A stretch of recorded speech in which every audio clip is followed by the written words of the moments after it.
Looks like we're about a minute away of getting started.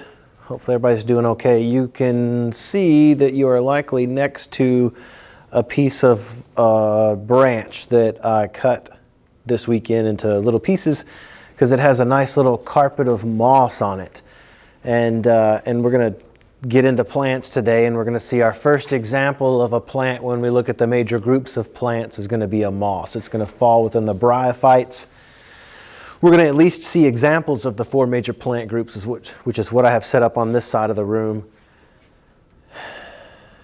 I feel like I'm about to get into the to-do list. I'll refrain for just a second to see if anybody else is going to walk in here, but you can see basically we're going to go through a list of characteristics that makes a plant and not a algae.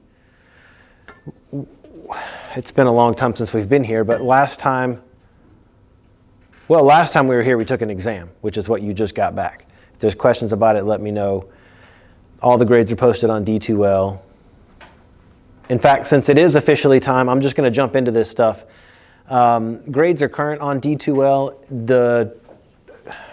I'm not sure everybody that is in here, in fact, I'm pretty sure that not everybody in here is a dual credit student, but there are dual credit students in here. And I have to have their midterm grades turned in by the 25th, the end of this week, which means that if you've missed a post-lab quiz, you have until Wednesday at midnight to make that up.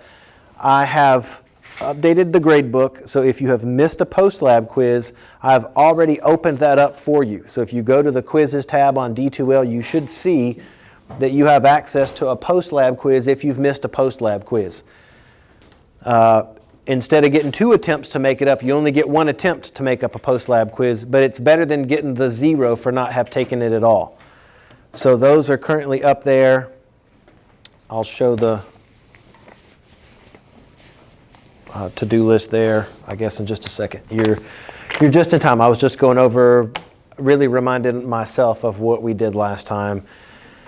Going back into the past, if we can just kind of refresh where we were last time we met. We had our exam for unit number 2, which included the fungus and the protists. So we had a week where we were talking about fungus, and I'll review some of the things about fungus when we get into our discussion today. But also talking about some of the stuff from unit 2. If we go all the way back to the beginning of unit 2, we were talking about protists, those photosynthetic green algae, red algae, brown algae, golden algae. There were some photosynthetic protists from which a few of those photosynthetic protists adapted to life on land. I guess this is my long way of getting around talking about how a plant is different from the algae that we talked about previously. Like some of the photosynthetic green algae, plants can make their own food, but unlike the photosynthetic algae, plants are all going to have adaptations to life on land. So looking at our to-do list, we're going to list some characteristics that make a plant different from algae, and all of those characteristics have to do with adaptation to life on land. One of the main adaptations that we see is this alternation of generation. So a good bit of our lecture today is going to be spent talking about this alternation of generation. We're going to compare it to our reproductive life cycle to see how it's different. Basically, in plants, there is a sporophyte. We're going to define what a sporophyte is. It's made out of diploid cells. So you might remember from 1406, anytime we see this N, it just refers to sets of chromosomes. So we're going to see this thing called a sporophyte that's going to be diploid. Its cells are going to have 2 sets of chromosomes. And the sporophyte is going to give rise to this thing that we're going to call a gametophyte. A gametophyte is going to be made out of haploid cells. Hopefully this screen isn't blocking everybody out. The gametophyte is going to produce the sporophyte. They take turns producing one another, and this is this alternation of generations that we talk about. It's one of the plant characteristics that we introduce, probably the one that we spend most of the time on. Because we're then going to see, as we introduce the 4 major plant groups, we're going to see how this alternation of generation kind of changes as we talk about the 4 major plant groups. You can see I've got the 4 major plant groups listed over there. We'll distinguish those 4. We should at least be introduced to the 4 groups today. We'll talk more about the first 2 groups, the Bryophytes, the Pterophytes, and the Lycophytes. And then on Wednesday, we get into the Gymnosperms and Angiosperms. I realize I ran out of room on our to-do list over here to write anything about Wednesday. So we're going to introduce the 4 major plant groups. There is another PowerPoint that looks more closely, like I said, at the mosses, the ferns, and the horsetails. Just the first 2 groups. We have a lab activity that introduces us, like I said, to the 4 major plant groups, and then a little more closely to the mosses and the ferns. Whatever we find in lab today is going to be where the post-lab quiz questions come from. I'm sure the screen is probably blocking a few people out from what I have written on the board here. So I'll just try and say the purple dots that I have here kind of separating the 4 major plant groups, the ferns, the mosses, and the horsetails. These are all things that we're going to see in the lab activity today, being introduced to the 4 major plant groups, some details about ferns, mosses, and horsetails. I have this handout. In fact, there are 2 handouts that you get today. One is all about the stuff that we're going to see, the 4 major plant groups and ferns, mosses, and horsetails. The questions that you'll see in this handout, you don't have to turn this in, but these questions are going to be what comprise this post-lab quiz 5 that's going to show up on D2L. That's where you get the grade. So anybody that's going to miss this lab today, obviously you're here, so you're good. But if you happen to miss a lab, you don't have to show back up to make up the lab, but you'll have to take that post-lab quiz on D2L. That's where the scores are going to come from. I tried to section off what's going to be relevant for post-lab quiz questions. And then the kind of blue bracket that I have here is including some of the details about alternation of generation.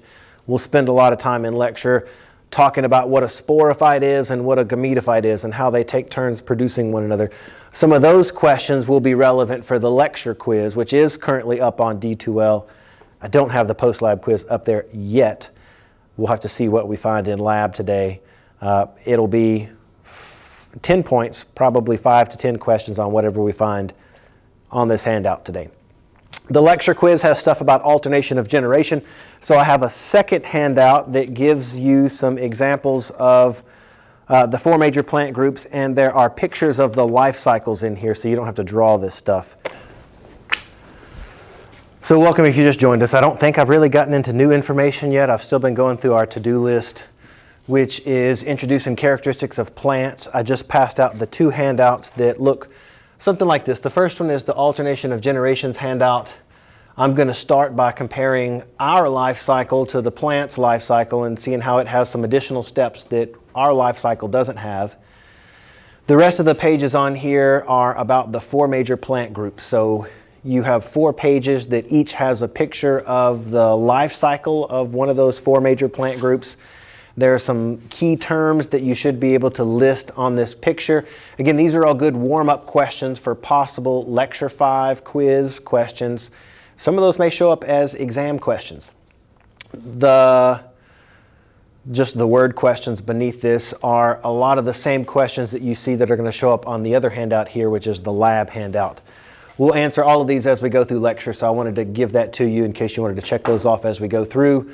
There's the life cycle of the ferns, the life cycle of the cone-bearing plants, the gymnosperms, and we'll see the life cycle of the angiosperms. So you've got that. It goes with lecture. Then the other handout looks like this, and it's going to be our lab activity that looks at mosses, ferns, and horsetails. In this picture, in this handout, there are some sketched images that we'll have to be able to label. Again, some of the questions are identical to the ones on the lecture handout.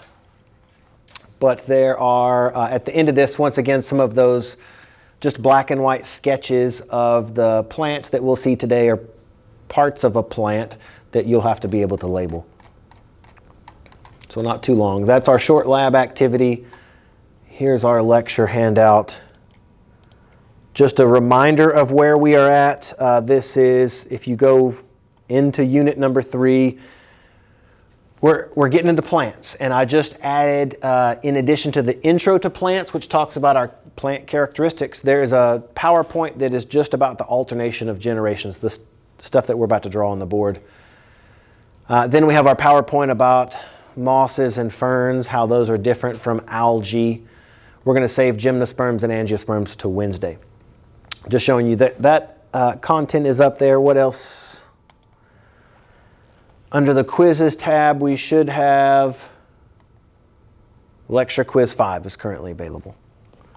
So that's there. And like I said, if you have missed a post-lab quiz, I have gone ahead and put a 0 in the grade book for you to let you know, remind you that you're missing that post-lab quiz, but it doesn't have to stay that way.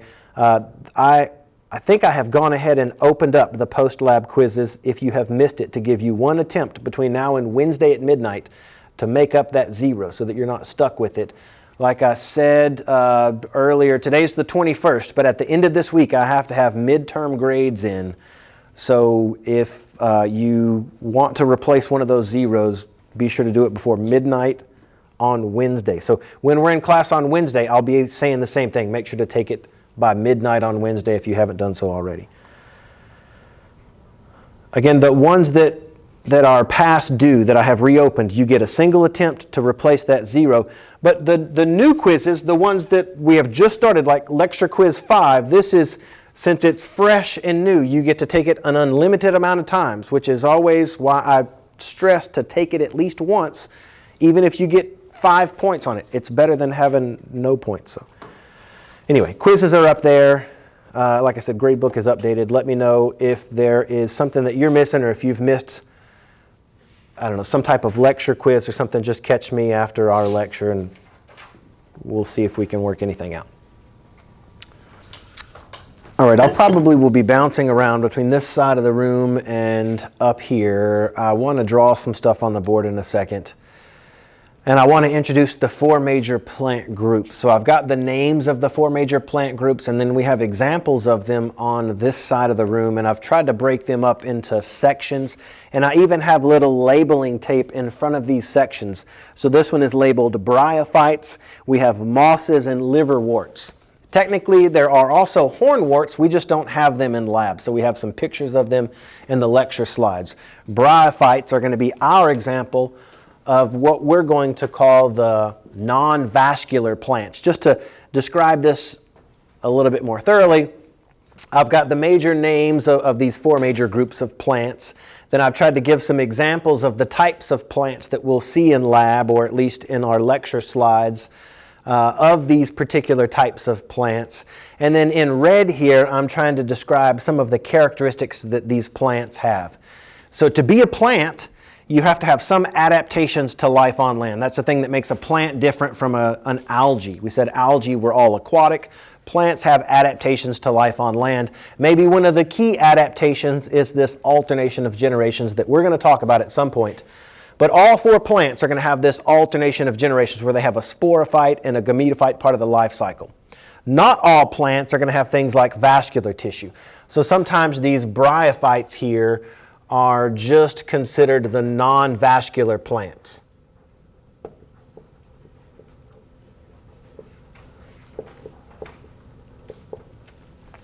And that should be obvious because vascular tissue shows up here on our evolutionary tree.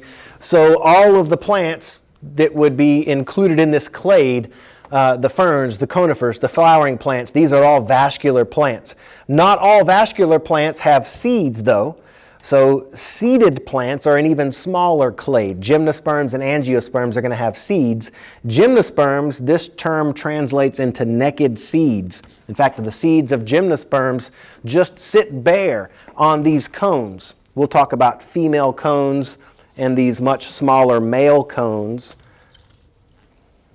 and why there are male and female cones in the first place when the more primitive plants don't have male or female cones at all. They just make one type of spore. So we'll see some other characteristics that we'll need to add to this. Gymnosperms are just naked seeded plants. We'll see examples of these on Wednesday. Conifers are going to be one of the main examples of gymnosperms. I've got 2 examples of conifers over there.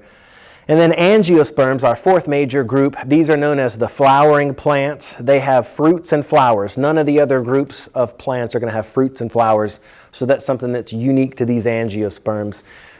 Again, we would include all 3 of these groups if we're just talking about vascular plants, and the bryophytes would be our non-vascular plants. And if you can just look from that side of the room over here, the non-vascular plants, these mosses right here, since they lack vascular tissue, they don't grow tall enough that you can see them from across the room. Vascular tissue in plants is going to be like the skeletal system in us. It allows us to to combat gravity and allow us to stand up a little bit. For plants, that's going to allow them to reach for more sunlight and also reach further into the soil to search for water and minerals. So vascular tissue, when it shows up, you can start to see these plants from across the room. So the other three groups have vascular tissue. The first one, these mosses don't, which is why I had to chop up that branch and bring it in so that everybody should be close enough to a sample piece of wood. Feel free to grab it. You can touch this stuff. That's the grassy carpet that, it looks like a grass. We will learn that it's not a true grass. Grasses are going to be angiosperms. This is a moss that lacks any type of flowers. It doesn't even have vascular tissue, which is why even when it's fully grown like this, it's real small. We have to get close to it to see it. And if you are lucky enough, if you look close on this little green carpet of furry stuff, we may see some little reproductive stalks that are sticking up. Here is some of the moss that we ordered from lab. You can again see kind of this green fuzzy stuff. And we'll zoom into some pictures. We can see these little stalks that are going to be full of spores at their ends, which is how this moss reproduces. It looks different when you order it from a lab versus when you find it here in our local area growing on a tree. So I wanted to bring us a local example of this stuff in to see how it compares to some of the lab stuff. But we've got non-vascular plants. Again, you can't see this with the naked eye, so you've got close examples of those on your table. Then we've got the rest of the three groups, which we could consider all vascular plants. If we're talking about seeded plants, that takes us down to gymnosperms and angiosperms. And if we're talking about fruits and flowers, that narrows it down to just the angiosperms. We'll add some characteristics to this as we go through. But let's click through some slides, and then at some point we'll talk about this alternation of generation real quick. Okay. In fact, I bet we don't get through very many slides. Because one of the first things that we want to do in our introduction to plants is basically talk about what a plant is. How is it different from the green algae that we had been talking about when we were talking about protist? Plants and that green algae, they're both photosynthetic, so that's the same. One of the main differences, like we said in plants, they're going to have adaptations to life on land. This picture that we're seeing here, these are Bryophytes. They're a type of photosynthetic protist that were closely related to the chlorophytes. They're closely related to the green algae. They're all aquatic. They don't have adaptations to life on land. So they're not a plant. They have some characteristics in common with land plants, like the chlorophyll that they use for photosynthesis. Bryophytes are not true plants because, like we said, they don't have adaptations to land, where all of our plant groups are going to have some type of adaptation to life on land, that last point there. Some other things that we can add in addition to being adapted to life on land, all plants are going to be photosynthetic, which isn't unique. Some green algae, all of the algae is photosynthetic as well. Plants, if we go back to our discussion of protist, I know that's been some weeks ago, but I passed out a handout that was kind of like the evolutionary tree of all eukaryotic organisms. And on that tree, we crossed off plants, we crossed off animals, and we crossed off fungus. And when we did that, what was left over were all of the protists. And now what we're doing is we're basically going back to that chart, and we're just looking at the branch of plants. So we know plants are made out of eukaryotic cells. They're multicellular. They're all autotrophic, making their own food. And they do so as long as they have access to carbon dioxide and sunlight. So when we think about why plants first made their way onto land, there were some advantages on land. The fact that there was more abundant sunlight and there was more abundant CO2. So they had the things that they needed to do photosynthesis. And at first, we have to qualify that and say at first, there was plenty of space on land. There weren't any predators, but that didn't last very long. We saw a video clip, I think it was at some point earlier in the semester, where those horseshoe crabs were coming onto the land. I think it was this semester. Those horseshoe crabs were coming onto land. They were depositing their eggs, and then they booked it back into the water. And the reason they were putting their eggs onto the land was because there were fewer predators on land when those horseshoe crabs first started to put their eggs up there. It was predator avoidance that made them want to put their eggs up there on land. But like we said, that didn't last long. Now that there were eggs on land, there was a food source up there, and other animals made their way onto the land and ended up eating a lot of those eggs. I think the video we saw, there were birds that basically counted on those eggs being available so that they can get enough food for their migration. In a similar way, we're going to see plants. They had these advantages. At first, there was plenty of space, but then later on, we're going to see they get broken down and they become a food source, basically. There were some disadvantages to life on land. The fact that there is more sunlight, that's good, but that means that you're more likely to dehydration and drying out. So plants are going to have to come up with ways to prevent dehydration.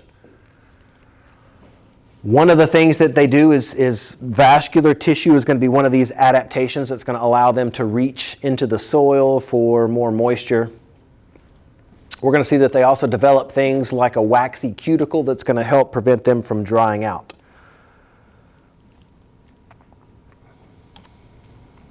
Other adaptations we're going to see on plants is that they have these openings on the surface of their leaves that we're going to call stomata.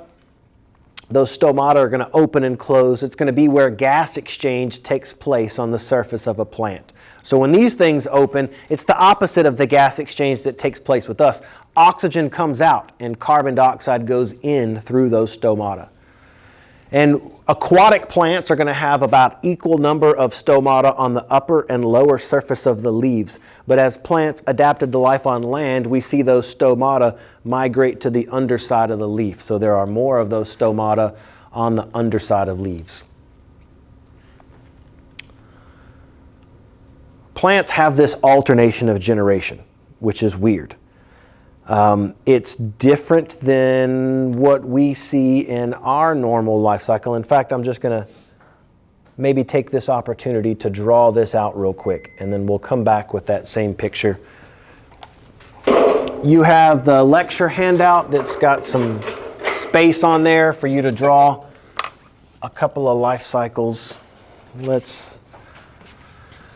I'll just use this black color. Hopefully this is enough, and I'll give us a squiggly line that separates our to-do list, and it gives me a little bit of room right here to draw our normal human life cycle. So the first lecture handout says make a sketch of the human life cycle.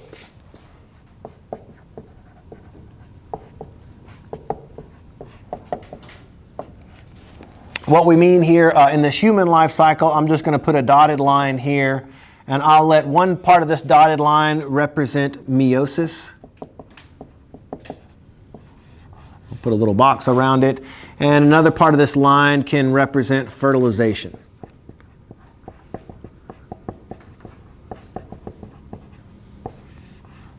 Put a little box around that. Now, in the human life cycle, what we're familiar with, we know that in some of our cells, through the process of meiosis, we're going to have gamete formation. Gametes are haploid cells, so I'll draw sperm and we'll draw a haploid egg. We know that we make both sperm and egg through this process of meiosis, both of those cells are going to fuse together in this process of fertilization. When sperm and egg meet, we have our very first diploid cell that we call a zygote. So we were all at one point a zygote. A zygote is a single diploid cell. Maybe we should say single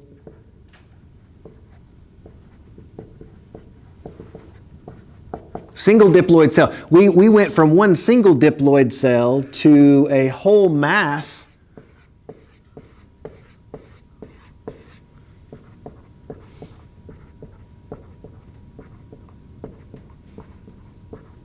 These are just a bunch of diploid cells. We have our full adult body, which is a bunch of diploid cells. We went from one diploid cell to a bunch of diploid cells by way of mitosis.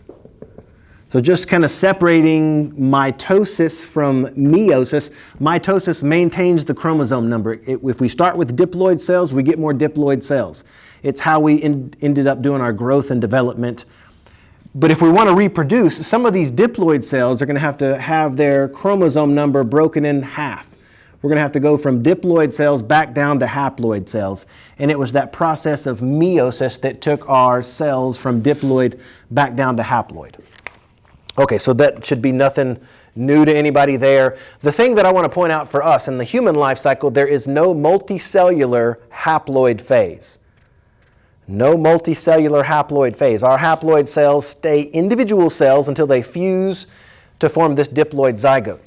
Now, let's see how that's different in plants. In plants, there's an alternation of generation.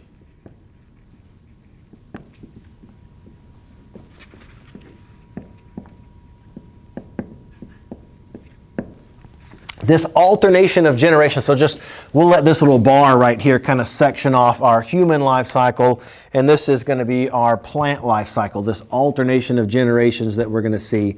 And the things that alternate, like I was trying to put over here, we'll just put this in any order. I'll once again put a dotted line in here somewhere, and we'll let one side represent fertilization.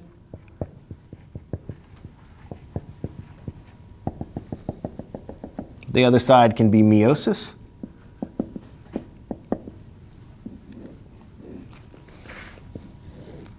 We can put little boxes around both of them. Again, this alternation of generation in plants, it has to do with the fact that you have, I guess I'll just draw it in the same way there. You have in plants this large diploid structure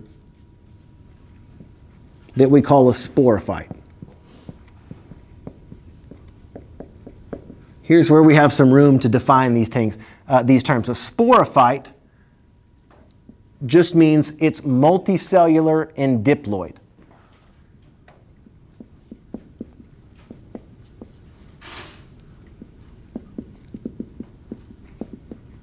So a sporophyte is multicellular and diploid. So that would mean there are multiple cells here, and each one of those cells is a diploid cell. I'll just leave it like that. So sporophytes are multicellular and diploid. Sporophytes, they make spores by way of meiosis. So here's what happens in a sporophyte. Some of those cells in a sporophyte are going to go through meiosis, and they're going to be broken down into haploid cells that we're going to call spores. Here's where the story gets a little bit different. Well, spores, if we want to define what a spore is, let me give myself a little bit of space here.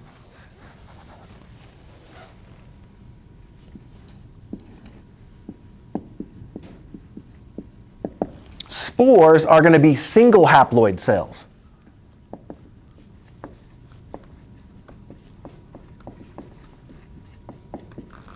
Single haploid cells, and here's the last part, made via meiosis.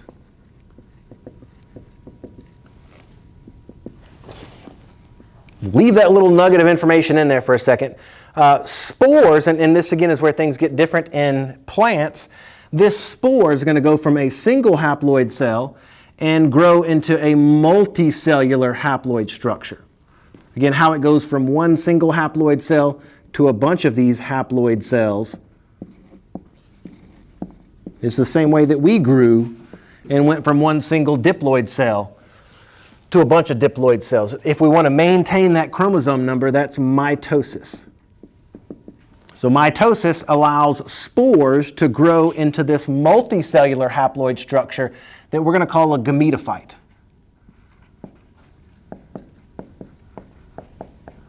So a gametophyte, if we want to define what a gametophyte is multicellular and haploid.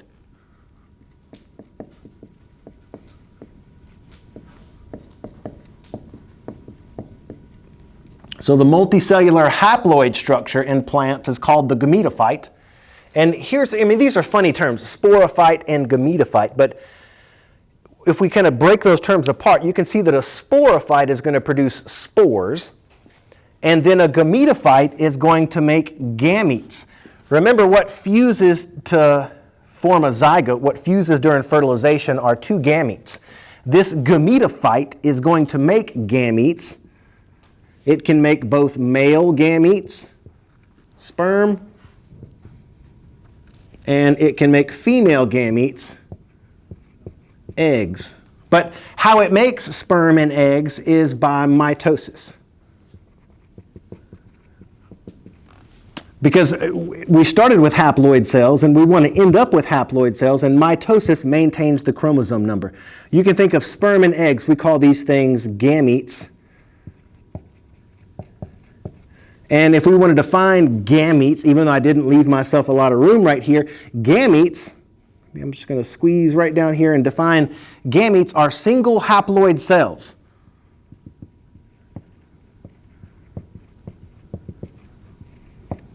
So it sounds a lot like when we're talking about spores. Spores are single haploid cells, but spores are made by meiosis. Gametes are made by mitosis.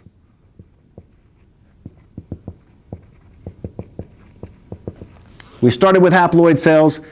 We're making more haploid cells. So gametes are made by mitosis. Again, when these gametes fuse, that's the process of fertilization. Two haploid cells that fuse are going to give us our very first diploid cell that we call a zygote.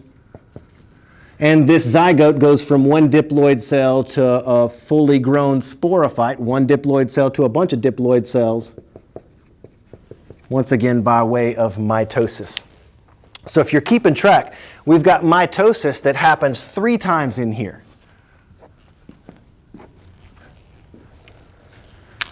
Meiosis, on the other hand, only happens once. I wanted to write that out because there are questions in the lecture handout, there are questions on the quiz, and I'm sure they're going to show up on the exam, that want you to know the difference between a gamete and a spore. They're both single haploid cells, but again, one is made by the gametophyte using mitosis. The other, spores, are made by the sporophyte using meiosis. So know which ones are diploid, which ones are haploid.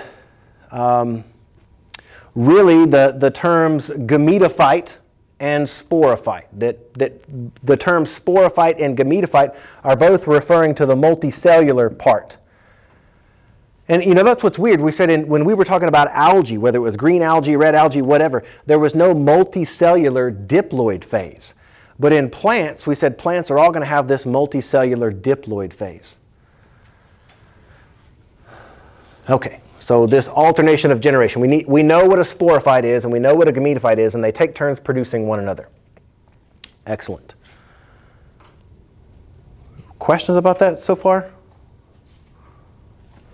All right, let's pull this down and let's see the same thing that maybe is a little bit better drawn than me drawing a circle with a bunch of diploid cells or haploid cells in it.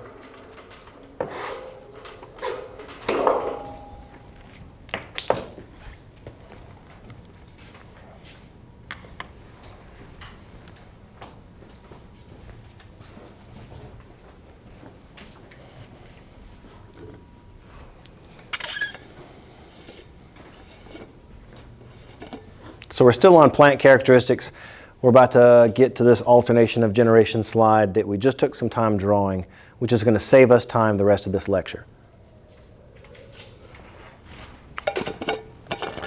You'll notice what we're looking at here on the slide is basically an upside down version of what we just drew on the board. And that's fine. That's good because it helps us maybe process this with our head a little bit.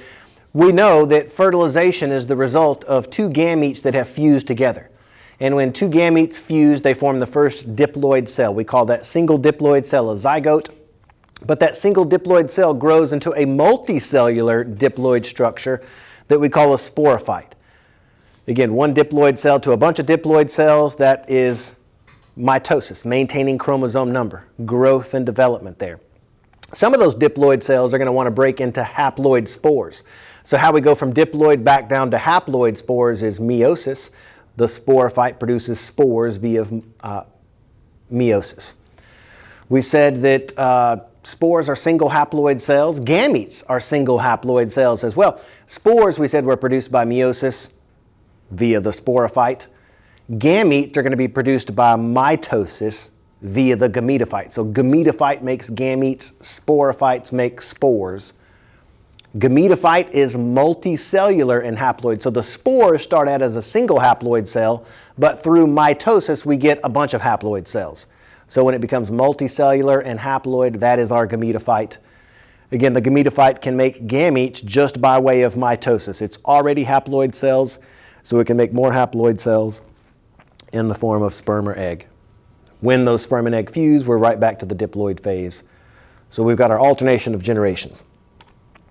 When we go forward and start to compare this alternation of generation with the four major plant groups, the two threads that I'm going to try and weave together today, what I want to see when we compare these four major plant groups is a trend in how they reproduce. Basically what we see is there is a trend towards more time being spent in the sporophyte part of the life cycle and less time being spent in the gametophyte part of the life cycle. Before we got to this slide, I had to talk about what a sporophyte was and what a gametophyte was. Gametophytes, again, are multicellular and haploid. Sporophytes are multicellular and diploid. And what I like about this slide is that it shows us we've got four major plant groups, the bryophytes, the ferns, the gymnosperms, and the angiosperms. But compared to these four major plant groups, we got something that's not a plant at all. This green algae was a photosynthetic protist. It's not a plant because it doesn't have any adaptations to life on land. And if you remember back when we were talking about green algae, there was a life cycle slide in green algae where we said all of these cells in green algae were haploid cells. And whenever the pond water started to dry up, a couple of those haploid cells would fuse their nuclei together and form a single diploid cell. That single diploid cell was said was a zygote, and in green algae there was no multicellular diploid phase. There was just that single diploid cell that waited for the rains to return, and when conditions got better, that diploid cell went right into meiosis and became haploid cells once again. But in plants, in these other four groups, what we're going to see for the first time is a multicellular diploid phase. And in plants, we're going to see the time spent in this multicellular diploid phase is going to be increasing, whereas the time spent in the multicellular haploid phase is going to be very quickly decreasing. In fact, well, we're going to see this in the next few slides, but the mosses, the bryophytes, that log that you have in front of you, that green fuzzy stuff, that's all of the gametophyte part of the life cycle. And you may be lucky enough, if you look on some of those green fuzzy patches, you may see sticking up above the tops of the green fuzz, there may be a little stalk with a capsule on it. I saw that on at least the back table. I sat next to a couple of those pieces of logs. I think I even see some on this little middle piece that's right in the middle of that second table. But that little stalk, if you happen to see it, again, there's plenty on there's some right under the dissecting scope here, and there's also some on the lab ordered moss example that we have. What I want to show is it's just that little stalk and that capsule that is representing the sporophyte part of the life cycle in mosses. This shows you that most of the moss's life cycle is dominated by this gametophyte part of the life cycle. And as the line continues to drop down here, what we see is that by the time we get to the last two groups here, the angiosperms and the gymnosperms, the gametophyte part of the life cycle is extremely reduced. It's the sporophyte part of the life cycle that dominates. And when I go over here and grab one of these, this is a juniper tree that I grabbed, or one of these pine trees that I grabbed, we're looking at the branch itself and these little green needle-like leaves. These are all part of the sporophyte, the multicellular diploid phase. And if we look at a few of those cells, these little cones that we see here, these are going to end up developing at least a few of those cells into the male gametophyte. In fact, these little tiny cones are going to be male cones, and these larger ones here are female cones. What I used to think as a kid, I used to think that these were just like small female cones that just hadn't grown up yet, and at one point they'll grow into a full-grown pine cone. But that's not true. There are male cones, which are much smaller, and we'll see develop pollen grains that they release and are blown by the wind, and those pollen grains are trying to land on one of these female cones. I brought in, these are juniper trees, and juniper trees, some plants are wild. Like this plant over here, the flowers on it, they have both male and female parts, but some plants have their male and female parts on completely different plants, which is the case for this juniper. We're looking at a male plant over here, and you can see the male cones on the tips of these leaves, those little orange looking structures, those are tiny little male cones. They're full of pollen grains, and this one isn't, I guess it's already dropped its pollen, but if it was full of pollen, you could just tap this thing and you would see what looked like smoke drifting away from here, but it's little pollen grains. Where those pollen grains are trying to land is on the female cones. In this case, you can see these blue juniper berries that are losing some of their color. This is a female plant, and it's trying to catch some of those male pollen grains. We'll see that some plants have figured out how to use wind to get fertilization to occur. And that's why I consider these juniper, or these gymnosperms, as we'll call them, they're like the reptiles of the plant world. They break their link with water, and they get to move into the interior parts of the land, places where other plants couldn't go. And what's cool about that is that just like the reptiles, when they break their link with water and move into these new pockets of land, that spurs that allopatric speciation that we talked about back in 1406. You've got now populations that become separated from one another, and they start to adapt to these new conditions, and that's what really spurs on speciation. So you see a bunch of variety with these gymnosperms when they break their link with water, just like we see with reptiles. The other two plant groups, the ferns and the mosses, are going to require water to be present for them to reproduce. So we see some trends, I guess, as we compare our four major plant groups. The ones right here in the middle that I just haven't mentioned yet, these are the ferns, and this is kind of like the slide tells you, the gametophyte and the sporophyte part of the life cycle are pretty much independent of one another.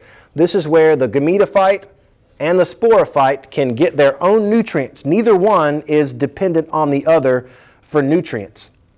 You can see right here the sporophyte doesn't have any photosynthetic qualities to it. It doesn't have roots.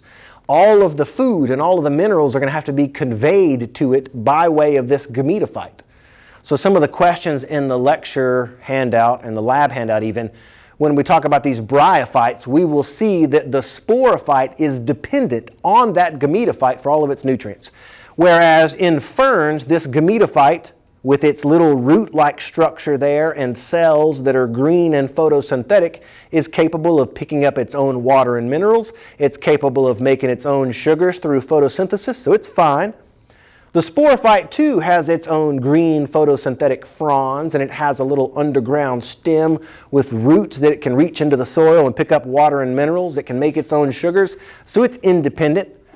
We would say that the sporophyte and gametophyte in terms of the fern, even though they are independent of one another, when we look over here across the room, when I hold this thing up, this is a fern that has dried up over spring break. But what we're looking at here, all of the stuff that I'm grabbing, this is the sporophyte part of the plant. The gametophyte part of the plant is actually about the size of a dime, and it's underneath the soil down here. You can't really see it, so I'll pull up a video. It looks like a little heart-shaped structure. It looks like this. And again, it's tiny. It's about the size of a dime. It's down there in the soil. It's capable of, photosynthesis and picking up its own minerals. So the two are independent of one another, but we say, when we talk about the ferns, we say that the sporophyte is the dominant part of the life cycle because it's the only part that we can easily see with our naked eye. That gametophyte is underneath the ground and tiny. And it becomes even more reduced when we get into the gymnosperms and angiosperms, where it doesn't have its own roots, it's not green or photosynthetic. If we get inside of the flowers that we have that are representing our angiosperms, this also kind of dried up over spring break. But inside those floral parts of that flower, we have both the male and the female gametophytes. They're attached to that sporophyte, and it's the sporophyte now for the angiosperms and the gymnosperms that have to convey all of the nutrients to these tiny gametophytes. So we see how this flips completely when we start out with the gametophyte dominating the life cycle, and we end up with the sporophytes dominating the life cycle. Okay. Picking up some pace here. We're still on the very first PowerPoint where we're talking about characteristics that plants have that make them different from green algae. We spent a lot of time on alternation of generation because a lot of questions come from that. So the next characteristics we're going to speed through kind of quickly. One of them is what I just talked about, that plants, unlike green algae, they have a multicellular diploid phase. This starts right here after fertilization occurs. We've got just a cross section of the life cycle of a moss here. And we pick it up here with fertilization. The sperm and egg have fused, and we end up with our first diploid cell. What's unique in plants is there's this multicellular diploid phase where that one diploid cell grows by way of mitosis. Even though it's windy out there, shaking the screen, it's the process of mitosis that gives us a bunch of diploid cells. And those diploid cells grow into a stalk. They have a little capsule on the end of them. Multicellular and diploid, that is what we call an embryo. Single-celled and diploid, that's what we call a zygote. So plants have a multicellular diploid phase, which is what we call an embryonic stage, this embryophyte. Multiple cells that are diploid. Some of those diploid cells, like we can see on this little stalk, are going to undergo the process of meiosis and go from diploid cells back to haploid spores. So that cap at the end of it is called a sporangia. We can see that it's filled with spores. I'm reminded of something. We were talking about spores at the beginning half of spring break when we were talking about how a fungus reproduces and spreads to a new area. A fungus produces spores that are tiny and haploid, and they drift by the wind and land to a new location. We're going to see the first two types of plants, bryophytes and the pterophytes and lycophytes. They also produce a similar type of spore. But when we get to gymnosperms and angiosperms, we're going to see two different types of spores being produced. I'll add that in just a second. Here we can see spores. I know I've covered up our graph of the alternation of generations. In fact, I'll just go back to this picture real quick. Here is our gametophyte when we're thinking about ferns, and each one of those cells are a haploid cell. Some of those haploid cells are going to give rise to female gametes. We're going to call the structures that make female gametes archegonia. And structures that make male gametes, we're going to call those antheridia. Archegonia and antheridia, they're part of the gametophyte. There's a picture of the gametophyte, part of the plant. Again, gametophyte means multicellular and haploid. So all of the cells that make up this structure, they're all haploid cells. So any of them can divide by the way of mitosis to make another haploid cell that we refer to as a gamete. So gametangia are the same thing as a sporangia. A sporangium makes spores, and a gametangia makes gametes, either eggs or sperm. So you find these on the gametophyte. Another characteristic that we have, we're going to, I think, 3 or 4 more characteristics real quick that are adaptations that plants have to living on land. Plants are all going to have these growth points that we call apical meristems. You can think of an apical meristem as allowing a plant to grow in length. So we see these apical meristems on the tips of the shoots. They allow them to reach up into the sky and catch more sunlight. They also are found on the tips of the roots down there, and they allow those roots to reach further down into the soil for finding water and minerals. So apical meristems allow plants to grow in length. All plants have those. Some plants have, in addition to that apical meristem, they'll have what are called lateral meristems, and they allow those plants to grow in width. Only woody plants have the lateral meristems. We'll talk about those next week. Not all plants are woody plants. But all plants have apical meristems that just grow lengthwise. We will see that 3 of the plant groups that we introduced today have vascular tissue. And this is a picture of the vascular tissue that we talk about plants having. It's either what we call xylem. All of these hollow tubes here that are lighter staining, this is xylem. You can think of it as a hollow straw that carries water up the plant. Xylem tubes are like one-way streets. Again, water goes from the soil up to the leaves. The outer edges here, kind of the darker red staining tissue, that vascular tissue is what we call phloem. And again, we'll see this next week. Phloem is going to transport sugars that are made out in the leaves. And phloem tubes are like two-way streets. So they can send that sugar wherever they need to in the plant. We mentioned last time that some plants have this relationship with fungus in the ground, and they have to pay off that fungus by sending 25% of the sugars that they've produced down into the ground, and it travels by way of these phloem tubes down into the ground. Sometimes plants make, like an apple tree, it might need to send some extra sugar out to this branch because it's making some apples over there. Well, it can direct that sugar through the phloem wherever it needs to go. Where xylem can't do that. Xylem is going to be one way up the tree carrying water. Other plant adaptations are going to be compounds that the plants can make that can help protect it from drying out. So there are some compounds like the waxy cuticles that you find on those juniper berries that help protect them from UV rays. We'll see that some plant cells produce this substance called lignin, which is, it helps stiffen the walls of the cells. If you see like a browsing animal like a deer or something like that, they like to eat the new growth on trees and shrubs because the new growth doesn't have as much lignin in it. It's easier to digest. Like an older leaf has more lignin in it and it's harder for those things to break up and digest. Then there are things like secondary compounds that are chemical compounds that plants produce that prevent them from being disturbed. Like poison ivy is one of the first things that comes to mind when I'm out trying to clear these campsites. I'm trying to avoid poison ivy because I'm allergic to it. It's one of the things that's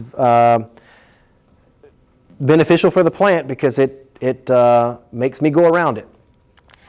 Another adaptation that plants are going to have, again, they all have adapted to life on land, so they have to survive drying out at some point. Sporopollenin is a protein that basically coats the outside of spores that are produced, and it also coats the outside of pollen grains, and these are going to prevent them from drying out. The pictures that we're looking at here are unique shapes that are specific to each species of plant. We don't have the microscopes powerful enough to look at this, but each species of plant has its own unique coat around the spores that it produces. It's one of the ways that they can distinguish plants from one another. When they dig up those, again, this is all additional stuff, but if you have seen some of those stories where the permafrost is melting in the Arctic, and there are people that are going and digging out pieces of this peat moss, and they're going kind of like the dirty clothes in your dirty clothes hamper. The further down in the layers of peat moss that you go, the further back in time we're going. And even though there's not a lot of plants, like actual full-grown sporophyte plants that you find down there in the peat moss, you find tons of different types of pollen grains that were blown all over the place. So you can classify what types of plants were around in that geographic area just by seeing what type of, kind of classifying the plant based off of its pollen coat. Sporopollenin is the protein coat around those pollen grains. It fossilizes very well. So it's one of the things that allows us to go back in the fossil record and see what plants were around. Plant spores have been found all the way back to about 475 million years ago. We mentioned this before. We know that plants and fungus both colonized land about the same time, around 470 million years ago. This is the last slide in our plant characteristics PowerPoint, and it reveals what I've already got on the board for us, that there are 4 major plant groups, these 4 yellow boxes. The first major group is what we're calling the Bryophytes. It includes the mosses, the hornworts, and the liverworts. We don't have a hornwort example in lab, but we do have mosses and liverworts over there to look at. Again, the moss is the only one that, of our examples of plants, the other 3 have vascular tissue, but since the mosses don't have vascular tissue, we've got it set up here under the dissecting scope. So if you peek in under there and adjust the focus a little bit, yeah, you can definitely see the little stalks with their little capsules on the end releasing spores, and I can see a bunch of that green leafy gametophyte. So we've got mosses examples. The other three examples take us into the vascular plants, two of which could be, in addition to vascular plants, have seeds, and one of those steps it up even further with fruits and flowers. So we'll talk about the function of all the fruits and flowers and stuff. In fact, I'm just going to seamlessly jump into this next PowerPoint, which I put on D2L, and I will spend more time on the first half of this PowerPoint than the second half of this PowerPoint, because the first half takes us through bryophytes and pterophytes. The second half talks about gymnosperms and angiosperms. And all I'm really wanting to do with this middle PowerPoint, it basically is the lecture handout that I gave you that has pictures of the life cycles of the four major groups. And what we're going to see is that trend in the life cycles where the sporophyte part of the life cycle becomes more and more exaggerated and the gametophyte part of the life cycle becomes more and more reduced. So we'll start with the bryophytes. We'll then go to the ferns and horsetails and lycophytes, then quickly jump through the gymnosperms and angiosperms. So we've got those four on the board. Here are pictures of each. You have this green fuzzy looking stuff on the log in front of you. That's the moss. There is a liverwort. You kind of see these broad leaf-like structures. And then hornworts are more of these little spiky structures. We don't have an example of one of those in lab, but I believe in your lecture, or sorry, let me check that. I believe in your lab handout, well, there's not a picture of one there either, but it maybe in the lecture handout, somewhere in there, I want you to know that hornworts are grouped in with these non-vascular plants. So they're all considered bryophytes, non-vascular plants. The second group that we have there are the pterophytes and the lycophytes. The first two here are pterophytes. These are ferns, and these are horsetails. These horsetails look like green straws. They're hollow tubes that some of them have at the end of that hollow tube a cone-like structure that releases spores. So horsetail, a fern. This last thing that we see over here, these are what are called club mosses. A club moss, just so that we're clear on this, a club moss is not a true moss. A true moss is a bryophyte. It doesn't have vascular tissue. It's grown on the log right there in front of you. They're tiny because they lack vascular tissue. Club mosses are not a true moss because they have vascular tissue. There is one of those club mosses right there. In fact, this thing that we have from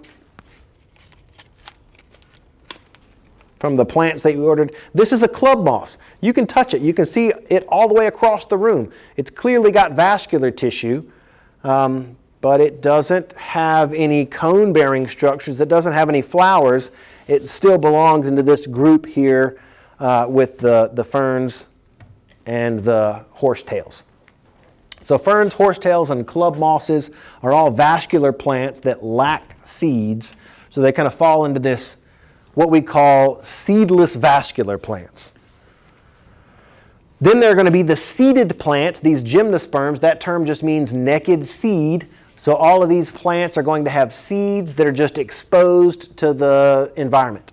Nothing coating those seeds or protecting them. Our main example are going to be these conifers, the cone-bearing plants, but things like these sago palms that you see in some of the neighborhoods, as well as ginkgo biloba trees. And this is an ephedra plant. We don't see it growing here, but if you go out to West Texas in the desert regions, this ephedra plant does grow out there. What they all have in common are seeds that are just exposed to the environment. Naked seeds, they're all gymnosperms. These are the only cone-bearing plants. The fourth group we called angiosperms, and we can easily recognize these because anything that has a flower on it or has a fruit on it is an angiosperm. Okay, and we've already seen this, so we know that the trend that we are about to see as we go through these four life cycles is that bryophytes, the life cycle is going to be dominated by the gametophyte part of the life cycle, all of these haploid cells. And then the diploid cells are totally dependent for all of their nutrients and minerals have to be given to it by this gametophyte. And then that changes when we get over here to the gymnosperms and angiosperms, where the sporophyte has to convey all of the nutrients down to these much smaller gametophytes. Ferns are right there in the middle. So we'll start with bryophytes. And this is at least labeled. There's a picture, I think, on the first page of the lab handout that looks something like this, where it wants you to know that the green fuzzy part of this moss is the gametophyte. That's the multicellular haploid phase of the plant. You can see the little tiny rhizoid structures, which are root-like. And then attached to that fuzzy gametophyte, there is that stalk and the capsule, which are the diploid phase of the life cycle. That's the sporophyte part. There's an actual picture of that. In fact, this is what I was trying to show whenever I was grabbing this moss from the lab container. You can see it's got the little green structure, and if you look closely, without me making a mess, there is the little stalk with capsules on the end. Here's the life cycle that you have in front of you, and if we just start with that little stalk with the capsule at the end, we know that's made out of diploid cells, and some of those diploid cells are going to go through meiosis and make haploid spores.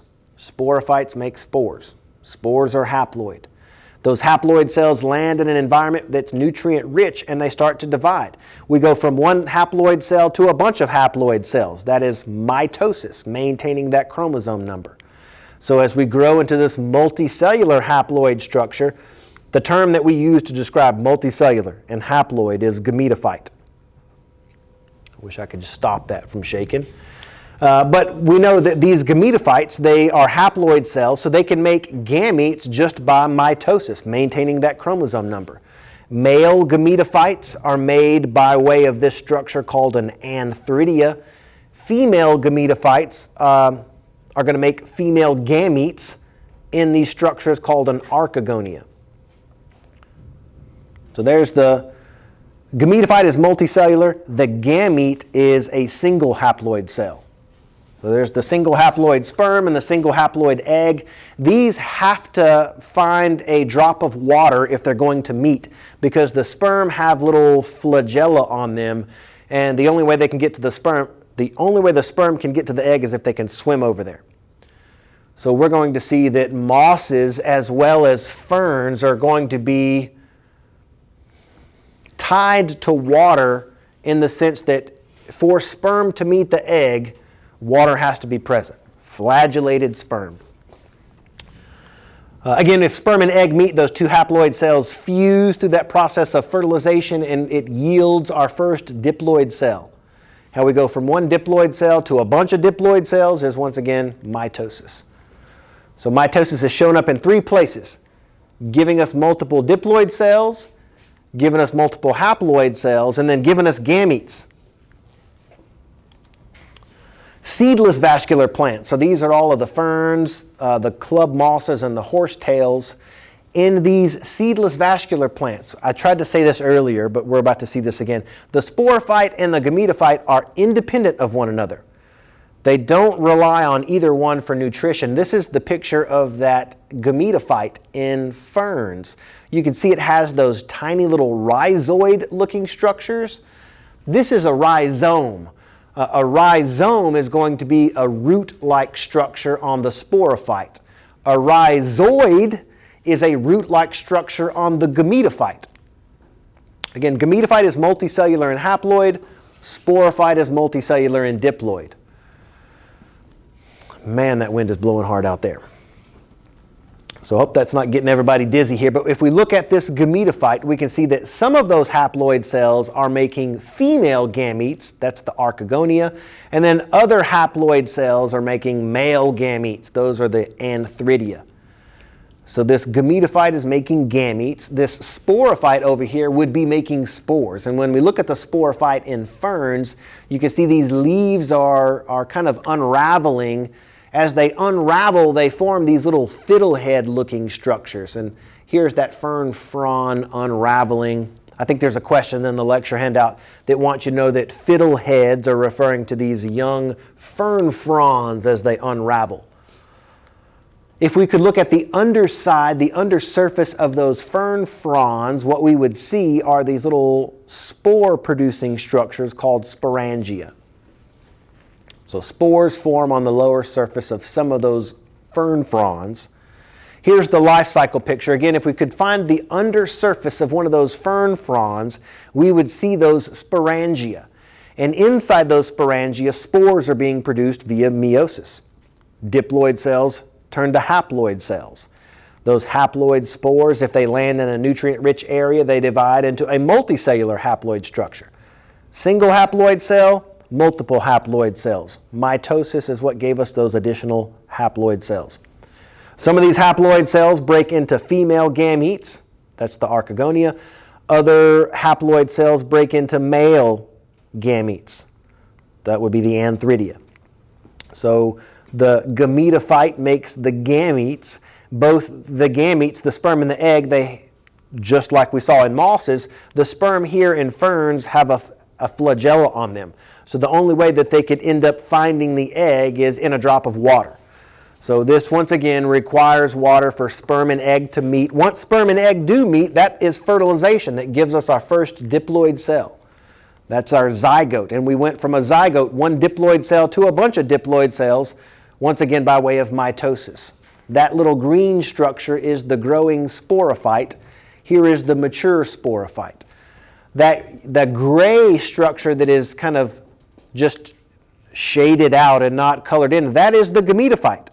So what we can see here is the sporophyte, the green structure, is growing directly out of this gametophyte. We've got a video that shows that in a second too. But I guess the point that I want to make here with the fern life cycle is that the gametophyte and the sporophyte are independent of one another. You can see how they both have their own roots. They can get their own water and minerals. They're both green, meaning they're both photosynthetic and they can make their own food. So they don't rely on one another for food or minerals. The reason that we say the sporophyte is more dominant in terms of part of the life cycle is it's the only part that grows large enough that we can see with the naked eye. See if that was in there. We said the sporophyte is the most conspicuous part of the life cycle. So it dominates the life cycle even though it's independent from the gametophyte. Okay. That takes us to the ferns and the lycophytes. The last two major groups we'll introduce here are going to be those seed-bearing plants. That's the gymnosperms and the angiosperms. When we switch into these, I wanted to come over here and add something to this chart. Now that we're at this level of gymnosperms and angiosperms, there's another characteristic that I want to add, and it's called heterospory. Heterospory just means that these plants are going to be making two types of spores. What we're going to call microspores.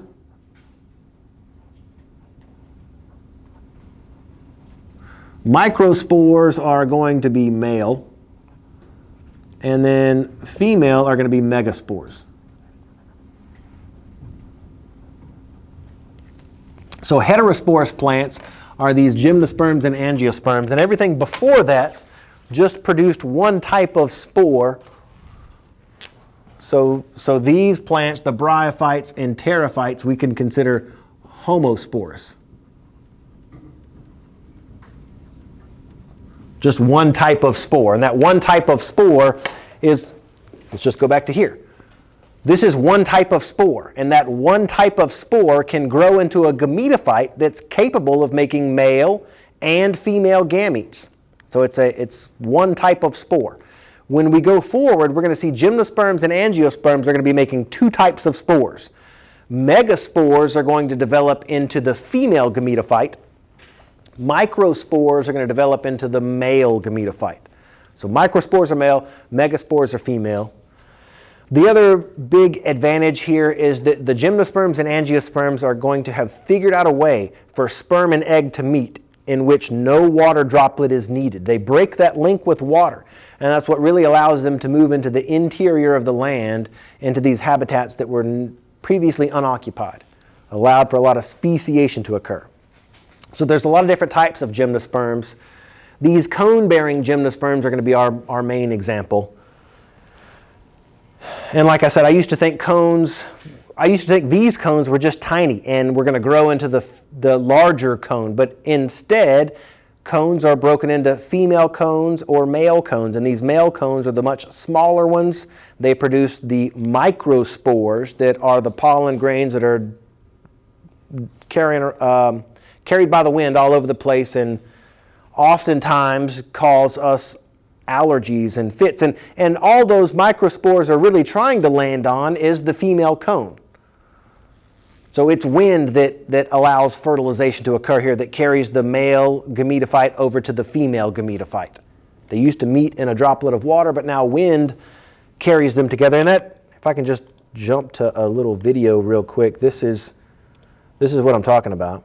You can see that's the clip that I wanted to show you right here. That, what looks like smoke, those are just cedar trees that have released their pollen. All those male cones that I was just showing from the cedar tree, when those little microspores become ready, they all just erupt at the same point. I've got a bunch of small cones all over the place there. And since they're relying on wind to carry their pollen to carry male gametophyte over to female gametophyte, it's very inefficient because we don't know on any given day which way the wind is blowing. So one of the ways that they can ensure that some of those pollen grains land on a female cone is just to produce vast quantities of this. And that's one method of doing this. We're going to see that having fruits and flowers is an even more specified way of getting this fertilization to occur.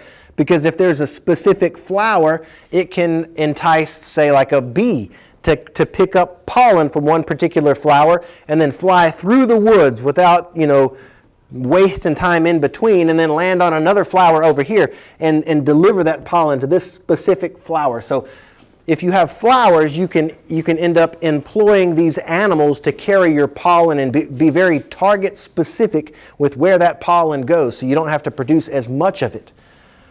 So that's an advantage for angiosperms. These gymnosperms don't have that. They just use wind to carry their pollen around. And that's why you may have been dealing with some of this cedar fever recently, because that is not a very efficient way of distributing pollen.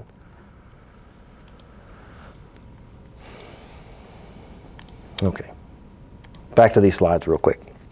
So all the pollen is coming out of these male cones. It's trying to land on those female cones. Here's the life cycle. Not that we have to spend a lot of time on it just yet. We'll see this again on Wednesday, in which we will spend more time on it. But what I want to show is that the life cycle is dominated by the sporophyte portion of this life cycle. It's always something, that thing.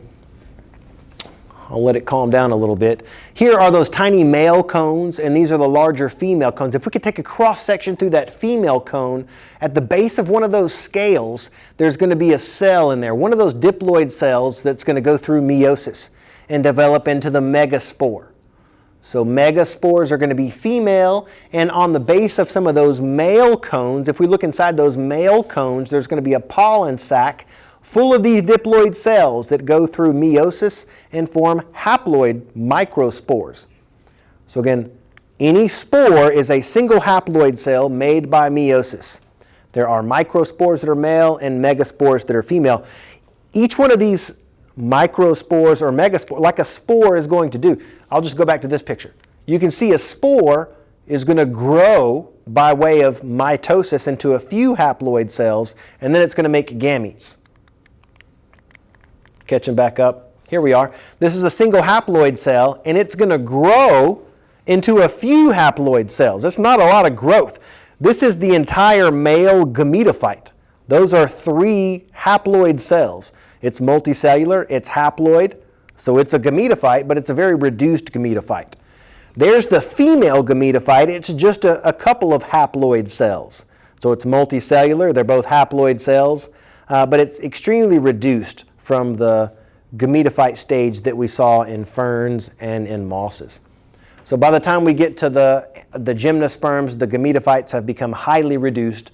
And the sporophyte part of the plant, again, just to see what happens when the two gametes finally fuse. When sperm and egg fuse through that process of fertilization, we have our first diploid cell, and this diploid cell is surrounded by a little packet of nutrients. So what a seed basically is, it's a tiny plant that's encased in this packet of nutrients, and it's sealed off from the outside world. So inside that little seed, you've got a little baby plant that's growing, and as it uses that fuel source inside the seed, it grows into a larger plant, and eventually it just busts out of the seams of that seed, and you've already got your little baby sporophyte there with some roots and a tiny little shoot. So multicellular and diploid, that tells us it's a sporophyte. It's on its way to growing into a full-fledged sporophyte. Some of those cells are going to end up going back through meiosis and making spores. Same thing when we get to the angiosperms. This is just a kind of a bird's eye view of an angiosperm. We can see the trunk of the tree, the branches, all of those flowers and the leaves. Those are all the diploid part of the life cycle. That's the sporophyte. And if we look at the flower itself, only parts of that flower are going to be part of the gametophyte part of the life cycle. The stamens we're going to see are the male reproductive parts. If we go inside that anther at the tip of that stamen, we're going to see some of those cells inside there. In fact, if I just go to this picture, here's a better picture. Some of those cells inside that stamen are going to go through meiosis and develop into microspores. So those stamens are going to be full of microspores. We'll do a flower dissection as well next week. And when we look at the base of the female part of that plant, what we call the ovary, some of those cells inside the ovary are going to be called ovules. And it's those ovules that go through meiosis. Again, meiosis always takes us from diploid back down to haploid cells. In this case, megaspores are going to develop into the female gametophyte. Microspores develop into the male gametophyte. Again, the male gametophyte is very small. It's a single pollen tube and 2 nuclei that are in there. The female gametophyte here is like 7 cells. There is some of the endosperm, which is the nutrient-rich packet. And then there's the 2 cells that are going to end up fusing into the zygote. We'll see this whole double fertilization when we get into the details of the life cycle here. This is the double fertilization that I talked about. The first layer, as we look at angiosperms, we just want to know that even less time is spent in the gametophyte part of the life cycle. It's even more reduced. So this is our trend. We saw bryophytes are dominated by the gametophyte. Ferns are kind of 50-50. They're independent of one another. We say the sporophyte is dominant just because it's the more conspicuous thing that you can see. But then gymnosperms and angiosperms, the sporophyte dominates and the gametophyte is dependent on the sporophyte. So I'll get through that one real quick, and then that gives me just one last slide to get through. We've already talked about some of the detail of this, so I can go kind of quickly through this. And that is, we're going to see, now that we've talked a little bit about the major trends as we go through this, we'll talk more about the bryophytes and the ferns, just really see more pictures of these two. And I start with this alternation of generation. We know what a sporophyte is, that it's multicellular and diploid, and we know what a gametophyte is, that it's multicellular and haploid. That's unique for plants, that there's this multicellular diploid phase. This is that slide of green algae that we saw weeks ago. But what's weird about green algae, we said, is there's no multicellular diploid phase. When 2 haploid cells fuse because the pond has dried up, what they form is a diploid cell that just stays a single diploid cell, and it waits for the rains to return, and that single diploid cell goes back into haploid cells. No multicellular diploid phase in green algae. But that changes when we start to talk about plants. All of these 4 major groups we talked about have at least one part of their life cycle where they're multicellular and diploid. For the bryophytes, that multicellular and diploid phase was the stalk and the capsule. You can see it over here on the actual picture. Even though that green gametophyte part has lost some of its green color, you can still see the stalk and the capsule. Again, with that thing moving around, it's a little bit hard to tell, but this fuzzy green stuff that you see with the occasional stalk and capsule on it is just like the wood that you have in front of you. You may see some of those stalks and capsules on it. Since this is one of the non-vascular plants, you can see it's small. If you were to stand a dime up or something next to that, you can see that would tower over the gametophyte. So it doesn't have any true stems, it doesn't have any true roots or true leaves. Those are all things that are only found on plants that have vascular tissue. So since this stuff can't reach very far into the soil for water or minerals, it's restricted to grow only in moist places. So sometimes on the side of somebody's house where there's like a constant dripping water faucet, you'll see some moss that's growing there. We saw in a couple of the pictures earlier, the capsules have these swollen ends on them that are full of spores. Here are just pictures of those bryophytes. There's the fuzzy green moss that's on the log in front of you. This is a picture of those liverworts. There is some liverworts in one of the plastic containers on the side of the room. Here are the hornworts that just have these little spikes that stick up. We have a picture of a hornwort, but there aren't any in lab. We need to know that the hornworts are grouped in with the liverworts and the mosses as our examples of the bryophytes. Here is that little stalk in the capsule that I'm referring to. This is the sporophyte part, and you can see it growing directly off of this green gametophyte. This is an old cell phone picture, so it's not very easy to see what I'm looking at, but you can see these broad leaves over here, and you can maybe see the little discoloration in green right down there. And this little patch of discoloration is moss that's growing right in the middle of all of these grasses. So I got down a little bit closer and took another picture of these mosses, and you can see those little capsules these are immature capsules. They're starting to grow. So I plucked some of this stuff off of the ground so that you can see those capsules and then some of the fuzzy gametophyte that has lost its green color. This is an old picture. That's why I was really happy to find the log that still has some of the green fuzzy stuff on it. This is our entire life cycle picture of the moss. We can really start anywhere. I'll just start here with this little capsule that is releasing spores. And this is still part of those groups of plants that are homosporous. So there's only one type of spore that's being released. And these spores can land and grow into gametophytes that are capable of making both female or male gametes.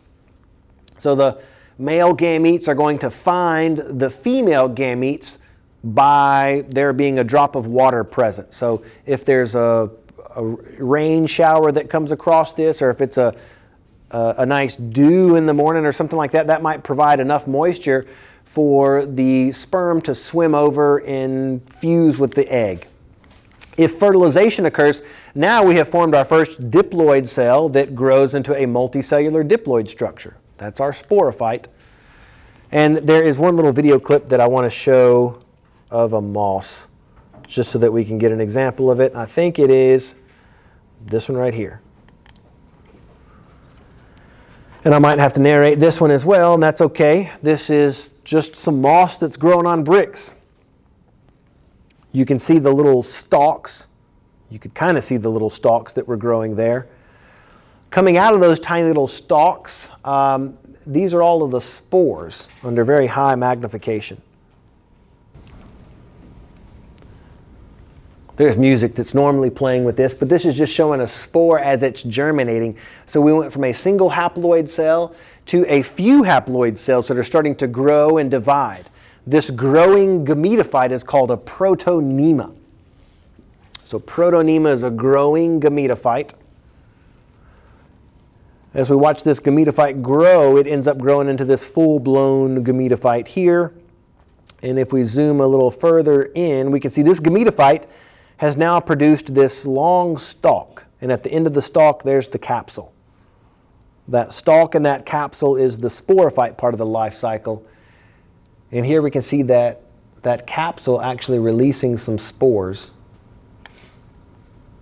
You'll see some drift away like smoke there. And this is one thing they have in common with fungus. They both, like a fungus, they use spores as their dispersal mechanism. There on the table you can see all the pollen grains that have, or all of the spores, I should say, that have come out of this capsule. Okay, I'll stop that for a second and we'll pull these slides back up. Boom. So I wanted to see a little moving video of the mosses. Again, mosses were our example of the bryophytes. We're going to jump over here to the seedless vascular plants. So our next group of plants do have vascular tissue. They just don't have any seeds yet. So they still are producing just one type of spore. They're homosporous. We're talking this time again about the ferns now. Here is a picture of one of those fern fronds, and these have vascular tissue. If we could take a cross section through that little stem of the fern frond, we would see these little circular patches. And those little circular patches are patches of vascular tissue. This vascular tissue arranges itself in a ring around the perimeter of this stem, and it gives that stem some strength. Maybe, let me think of a better word there. These vascular tubes are kind of like the rebar that they would put in those columns of cement that they pour. The rebar just gives that cement pillar some strength. And in a similar way, but that's kind of what the vascular tissue is doing there. It's giving the stem some resiliency, some way to combat gravity and grow taller. Now that we have vascular tissue, true vascular tissue, we can see examples of plants that have a true stem, have true leaves, and have true roots. That vascular tissue is going to come in the form of xylem and phloem. We'll see it next week. Just remember, xylem has to do with transport of water. Phloem has to do with transport of sugars. We said our examples of the seedless vascular plants. Ferns are our main example. I was hoping that I could find some of these horsetails and bring them into class today, but I was unsuccessful in finding these horsetails. So instead, what I have is once again, a short little video clip. Extremely short. I just want to see what a horsetail looks like. Again, there's no sound, so I'll just walk our way through this. This is one of the horsetails that we see here. There's the cones that are at the tips of these horsetails. It's a long green tube that's actually hollow. And if you look at this green tube that they will show, there they are. They're like these fuzzy little green tubes. They have a jointed stem. And you can see those little joints that are here and there. They've got they look like black teeth that are there. He's about to rip one apart at one of their joints, and you can see they're hollow on the inside. So, like ferns, they produce spores, and the spores are going to come out of this structure at the tip of one of those horsetails called a strobilus. Even though we don't have one in our lecture today, there are some sketches of plants that we will see in the lab handout. One of those that is kind of this long straw-shaped structure that has those jointed stems should easily be recognizable as one of these horsetails. So I'll play that just for a little bit. There we can see horsetails growing in their natural habitat. Again, this is right next to a stream. They require this moist environment because water has to be present for reproduction to occur. That's why I like to think of ferns and horsetails as like the amphibians of the plant world. They require that drop of water for fertilization to occur. I'll leave that one alone. We've seen almost all of those. There is just a couple more that I want to point out. We just saw a video on horsetail, so I want to show one quick video on ferns. This is a picture of a fern that we can see over here, but what we're looking at really is just those big sporophyte parts of the life cycle, those big fern fronds. The gametophyte part of that life cycle is much smaller, and it's kind of this little heart-shaped structure that we see. In fact, to give you an idea of the size of that gametophyte, we have a box of slides over here. In fact, I have one of them already set up under the microscope. You can peek at it. and see that fern gametophyte. Here it is on the slide. If I just hold this slide up, you can see that little green dot that's on the slide. That's the fern gametophyte. It's very tiny, so you have to look at it under magnification. It looks something like this. So multicellular and haploid. The sporophyte part of the life cycle is much larger. We can see these fern fronds and these fiddleheads. On the underside of those fern fronds is where those sporangia are located. Just one last little video clip.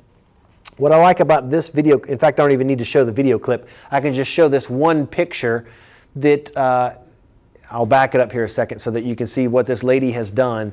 She's growing ferns in a greenhouse. And what she has picked up here is a little patch of soil where ferns are growing. And there's a little bit of a darker green looking, slimy looking layer there. This is the gametophyte. And what is growing directly out of that gametophyte, the brighter green structures, these are the sporophytes.